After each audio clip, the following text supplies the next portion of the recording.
What's up, guys? Justin here with TheSketchUpEssentials.com, back with another SketchUp extension overview for you. So in today's video, we're going to check out a new extension for creating walls inside of SketchUp. So I do want to note that this extension was voted on by my supporters on Patreon. Patreon is a website where you can support creators that you like on YouTube. So if you like what I'm doing in this channel and you'd like to vote on the extension that I cover every week, make sure to check out that link in the notes down below to support the show. Now let's go ahead and just jump into it.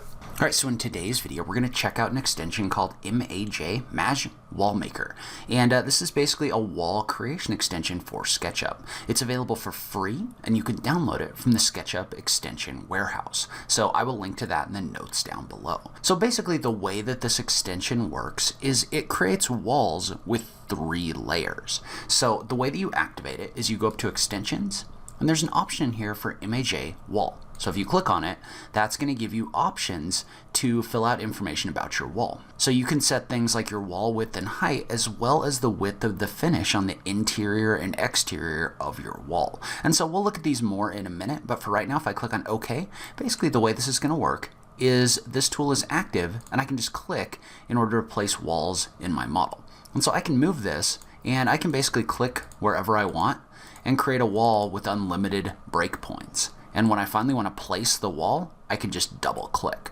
And so let's add another wall real quick. So just a quick wall right here, and take a look at it. One thing to note about this is notice you get a preview in here, so you can see what side the thicker piece and the thinner piece is going to be on your wall just by looking at this. So one thing to note about this is it does not lock to axes, so you can't tap like the left or right arrow keys in order to lock that to an axis. I would really like to see that added to this tool, but you can do something else about that in a minute. But first, let's double click in order to place this, and we can look at what this wall creates. And so basically what this does is this creates an exterior wall, or an exterior piece, a wall, and then an interior piece. There's nothing really special about them in the sense that if I was to like pull this down and look at this interior wall, it doesn't have like framing or anything like that. It's basically just an indicator of wall width. So basically it gives you this wall assembly. And so one thing I would recommend is I would recommend drawing out your walls or drawing out a layout for your walls before using the tool. So now if I have these lines and then I run the tool like this, so then I can come in here and it's inferencing to these points, but it doesn't show you an inference indicator. But if I click on this, you can see how it's definitely inferenced to that point. Well, you can see how I can just go around and I can just click like this. And notice how it does turn green and red when you're along a line that's along the axis, but for whatever reason, it doesn't give you that when you're not on an actual line. But I'm gonna go ahead and double click in order to place this. You can see how that gave me my exterior wall. And so let's say that we wanted to create an interior wall that just has a thin sheet of drywall on either side. So all we would have to do is just go into our extension settings, and we could just set our finishing width to 0.4, the same as we have our interior width. So now if I click on OK, and then I run this wall tool,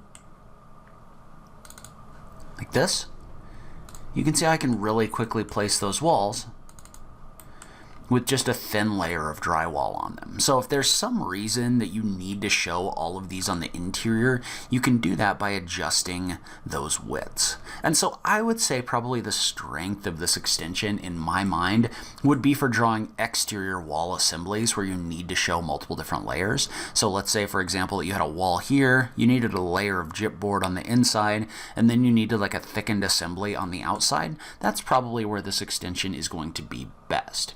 And so one thing that's kind of weird about it though, and so let's take a look at some of our other options. So if you scroll down here, you can see how you have options for your wall width and height. You can also set your interior and exterior finishing width, as well as how high above the ground the finishes are held off, and how high above the ground the finish layer goes. So let's say, for example, I wanted to draw an exterior wall with some kind of a brick layer on the outside. So what I would do is I would set the exterior finishing width to 4 inches, and let's say I wanted this to go up maybe like 48 inches. So I wanted like a little brick wainscot or something like that. What I would do is I would just type in a value of 48 right here, and then click on OK. Well, now, if I was to come in here and draw this wall like this, double click, you can see what I get is I get my interior layer, which could be like your chipboard. I get my wall layer, and then I also get this partial height layer right here. So I could do that. I could also set if this is like held off the ground a little bit. So let's say I wanted this to be 4 inches. I wanted this to be off the ground 6 inches, and I wanted this to be 48 inches high. And click on OK. And then I could run this just like this. You can see how this gets held off the ground, and you can set the height of this as well.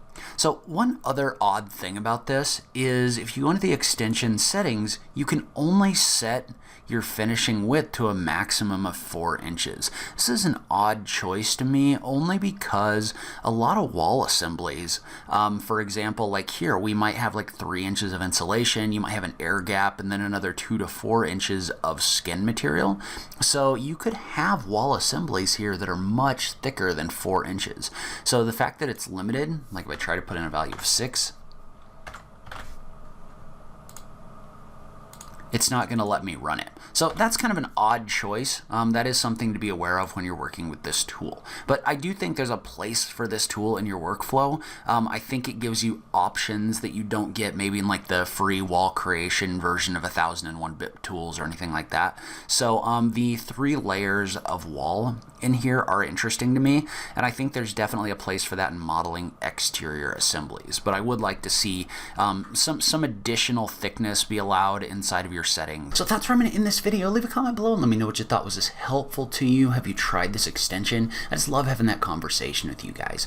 If you want to vote on the next extension I cover, make sure to check out my Patreon page at the link in the notes down below. But in any case, thank you so much for taking the time to watch this. I really appreciate it, and I will catch you in the next video. Thanks, guys.